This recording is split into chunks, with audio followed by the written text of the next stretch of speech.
2023 में आईटी ने जो क्वेश्चन पूछा था बेटा वो कुछ इस तरीके का है, ध्यान से देखो और समझो। क्वेश्चन पूछ रहा है total number of sp2 hybridized carbon atom in the major product P, जो कि एक नॉन हेट्रोसाइक्लिक कंपाउंड है ऑफ द फॉलोइंग रिएक्शन। चलिए सोचिए, नाइट्राइल है और लिथियम एल्यूमिनियम हाइड्राइड है, क्या काम करता है? रिडक्शन करता है। और जब नाइट्राइल के ऊपर लिथियम एल्यूमिनियम हाइड्राइड के ऊपर रिडक्शन कराएं तो इसमें कन्वर्जन किसमें होगा? अगर आपके पास ये नाइट्राइल है, C ट्रिपल बॉन्ड N है, और इसके ऊपर अगर लिथियम एल्यूमिनियम हाइड्राइड का रिएक्शन करा दें तो किसमें कन्वर्ट करता है? अमीन्स में। तो RCH2NH2, ये बन गया R और ये हो गया CH2 और ये हो गया NH2, ये तो बनेगा। तो इसका मतलब कि हम एक नाइट्राइल का रिडक्शन कराएं या चारों का रिडक्शन कराएं? चारों का।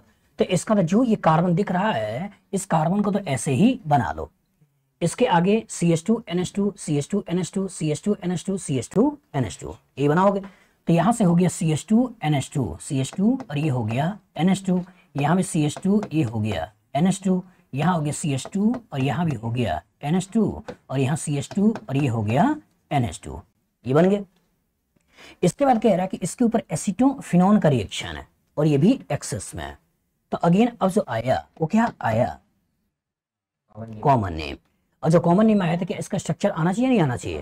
तो बताओ इसका क्या स्ट्रक्चर है? बेंजीन के ऊपर CH3 C डबल बॉन्ड और CH3। गुड, मतलब PHCO और ये है CH3, ये एसिडोफिनोन है।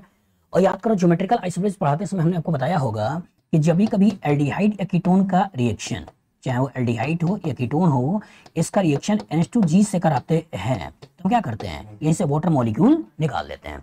डिटेल रिएक्शन हम लोग एल्डिहाइड कीटोन चैप्टर पढ़ेंगे, लेकिन अभी हमने क्या देखा कि एल्डिहाइड कीटोन का रिएक्शन NH2G से कराते हैं, वाटर निकलता है। तो क्या यहाँ भी NH2G NH2G NH2G NH2G है या नहीं है? बस में आगे। और इसी एसिटोफिनोन का रिएक्शन करना है, और जो एसिटोफिनोन का रिएक्शन करना है तो इसी एसिटोफिनोन को ऐसे तो बना दो, यहाँ भी तुम्हारा ऑक्सीजन, ये आपका PH, ये आपका CH3, और यहाँ भी आ जाओ तो ये आपका ऑक्सीजन, ये आपका PH, ये आपका CH3, और इधर भी आ जाओ तो ये आपका ऑक्सीजन, ये आपका PH और ये आपका CH3, ये तो बना। अब यहीं से एक वाटर मॉलिक्यूल इसको निकाल दिया, एक वाटर मॉलिक्यूल इसको निकाल दिया, एक वाटर मॉलिक्यूल इसका निकाल दिया और एक वाटर मॉलिक्यूल इसका निकाल दिया, ये बना। स्केलेटन देखना, इतने पार्ट में कोई चेंज है नहीं तो इसको तो ऐसे ही बना लो, बन गया। अब ध्यान से देखो, इसी नाइट्रोजन को आगे जोड़ रहे हो तो इसी नाइट्रोजन को आगे जोड़ रहे हो, नाइट्रोजन का कनेक्शन कार्बन डबल बॉन्ड आपका कार्बन से, नाइट्रोजन डबल बॉन्ड कार्बन से है, और इससे तुमने कनेक्ट कर दिया है PH और ये बन गया है CH3, ये बन गया। इधर आ जाओ तो ये जो नाइट्रोजन है, अगेन इस नाइट्रोजन का कनेक्शन तुमने कार्बन, ये बना दिया PH और ये बना दिया CH3, ये बनाओगे।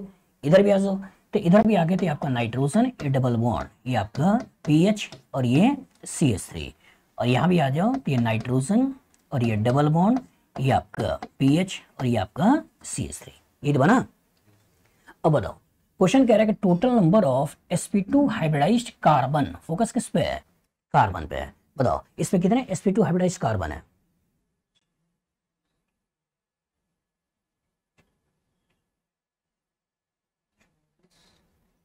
बेंजीन का हर कार्बन है sp2 है sp3 है, तो इसका तो 6 यहाँ हो गए, 6 यहाँ हो गए, 6 यहाँ हो गए और 6 यहाँ हो गए ना। तो 6 चौका कितने हो गए? 24। तो 24 तो ये हो गए। क्या इसके अलावा भी कुछ है क्या? हाँ, कौन सा है? नाइट्रोजन का बगल वाला। क्या ये कार्बन, क्या ये कार्बन, क्या ये कार्बन और ये कार्बन sp2 है नहीं है? तो 4 वहां से हो गए, तो 4 यहाँ से हो गए, कितने हो गए? 28, ये तो बनेगा। बस में आगे। तो कहने का सिंपल सेंस ये बेटा कि दो चीजों को मिलाया है, एक जो मिलाया वो क्या मिलाया? एक मिलाया रिडक्शन चैप्टर को, बस में आगे, एक मिलाया रिडक्शन चैप्टर को, और एक मिलाया एल्डिहाइड कीटोन का रिएक्शन जब NH2G से होता है तो वाटर मॉलिक्यूल निकालकर कार्बन डबल बॉन्ड नाइट्रोजन का बनाना है। बस में आगे सोचो, आईटी नहीं चाहता कि कंट्रोवर्सी की तरफ जाएं, तो उसने क्या यूज किया? Non heterocyclic. बस में आगे, अगर ये यूज नहीं करता तो बच्चों के दिमाग में आ सकता था कि सर एक कार्बन डबल बॉन्ड नाइट्रोजन बनाते हैं, और जब यहाँ पे कार्बन डबल बॉन्ड नाइट्रोजन बना के कुछ इस तरह की स्पेसिस बनाओगे तो यहाँ कार्बन नाइट्रोजन के बीच में इलेक्ट्रॉनिगेटिविटी का डिफरेंस आ सकता है, और डिफरेंस की वजह से यहाँ पार्सल पॉजिटिव चार्ज आ सकता है, और जब पार्सल पॉजिटिव चार्ज आ सकता है तो यहाँ जो NH2 था पहले वाला, तो वो हो सकता था NH2 एज ए न्यूक्लियोफाइल यहाँ अटैक कर लेता और अटैक करके कहीं ना कहीं रिंग बनाने के बारे में सोचता। बस में आगे तो इसलिए उसने एक टर्म यूज कर दिया है कि नॉन हेट्रोसाइक्लिक, मतलब हमें साइकिल नहीं बनानी है। बस में आगे दूसरा एक अच्छा टर्म क्या यूज किया है कि यहाँ उसने यूज कर दिया है कार्बन एटम। बस में आगे अगर कार्बन एटम यूज नहीं किया होता तो हो सकता बच्चे इस नाइट्रोजन को भी देखता। बस में आगे अगर नाइट्रोजन को भी देखता है, एक लोन पेयर, एक सिग्मा, तो ये भी नाइट्रोजन क्या है sp2, ये भी sp2, ये भी sp2। तो अगर आप इस कार्बन पे फोकस नहीं करते हो तो हो सकता है आप नाइट्रोजन को भी पकड़ लो और 4 एटम और जोड़ लो। बस में आगे तो सोचो कितनी बारीकियों से क्वेश्चन बनाया। आपसे पूछा है sp2 हाइब्रिडाइज्ड, लेकिन फोकस किसके ऊपर है, कार्बन के ऊपर, मतलब sp2 एटम नहीं पूछ रहा है बल्कि क्या पूछ रहा है, sp2 कार्बन। दूसरा मेजर प्रोडक्ट, मतलब आप रिएक्शन भी पूछ रहा है, और नॉन हेट्रोसाइक्लिक, ठीक है, फॉलोइंग रिएक्शन। इसमें आपका नाइट्राइल का रिडक्शन तो पूछ लिया, साथ साथ एक कॉमन नेम का भी इन्वॉल्वमेंट ले लिया और कॉमन नेम के बेसिस पे क्वेश्चन को क्रिएट कर लिया।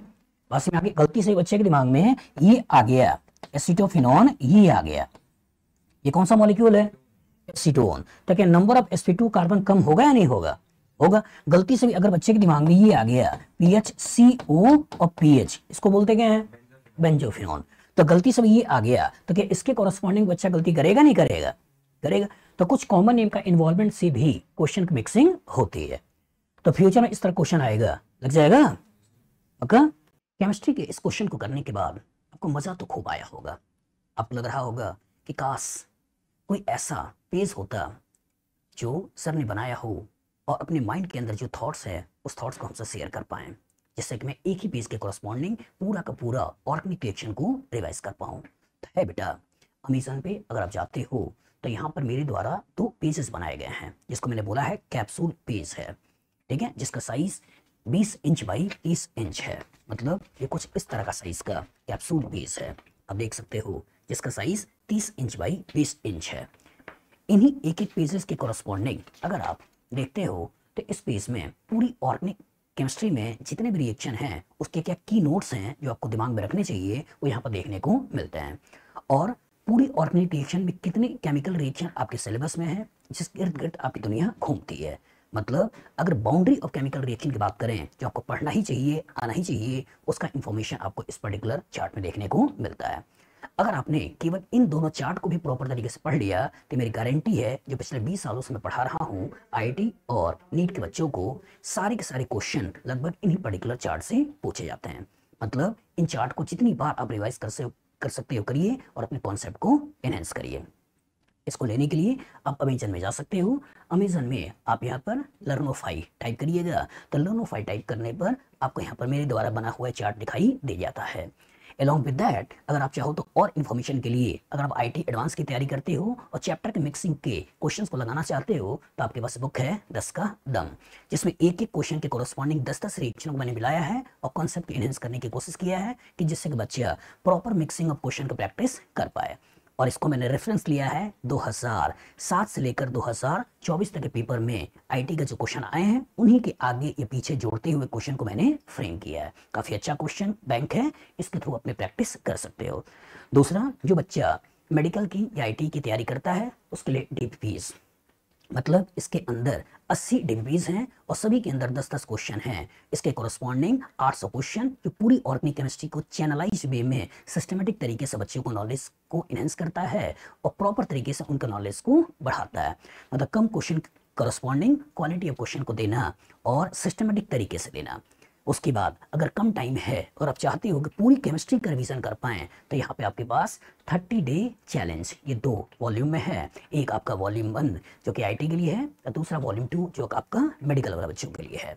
मतलब इसमें 15 question physical, 15 inorganic, 15 organic, 45 question daily basis पर आपको देखने को मिलते हैं, जिसको आपको करना होता है, जिससे कि अगर आप एक बुक को लगाते हो तो 1350 क्वेश्चन एट ए टाइम 1 महीने के अंदर आपका लग जाता है, जो कि IIT मेन और नीट के लिए काफ़ी हेल्पफुल है। और यहाँ पर आपके पास problem solving strategy of NCERT organic chemistry question, इस बुक के कॉरेस्पॉन्डिंग जो NCERT के रियल क्वेश्चन है, उन रियल क्वेश्चन को कैसे टैकल करना है, उस रियल को क्वेश्चन को कैसे करना है एक प्रॉपर तरीके से एक कॉन्सेप्चुअली वे के थ्रू आपको बताने की कोशिश किया है कि किसी क्वेश्चन को अप्रोच करने का क्या तरीका होता है। अगर आपने इस बुक को प्रॉपर तरीके से पढ़ लिया तो मान के चलिए कि इस तरह के परम्यूटेशन कॉम्बिनेशन के फ्यूचर में जितने क्वेश्चंस आ सकते हैं वो आप सही तरीके से बना लोगे और हर तरह के परम्यूटेशन कॉम्बिनेशन को आप सीख जाओगे। मतलब एनसीईआरटी का रियल क्वेश्चन को यहाँ पर लिया है और उस तरह के क्वेश्चन को कैसे सॉल्व किया जाता है उसकी प्रॉपर स्ट्रेटेजी मैंने इसके अंदर बताई है। और उसका 2 वॉल्यूम में concept of organic chemistry volume 1 volume 2 है, जिसकी कोरस्पॉन्डिंग थ्योरी और प्रॉपर क्वेश्चन का एक बैलेंस्ड वे आपको इन बुक्स के अंदर देखने को मिलता है। ठीक है, आप चाहे तो सभी ले सकते हैं या देखने के लिए कम से कम आप चाहे तो ये 2 कैप्सूल बेस मंगाइए, देखिए, पढ़िए। ऑर्गेनिक आपकी मजेदार है, कॉन्सेप्चुअल है और इंटरेस्टिंग है, आपको मजा आएगा और आपका सब्जेक्ट का डेप्थ बढ़ेगा।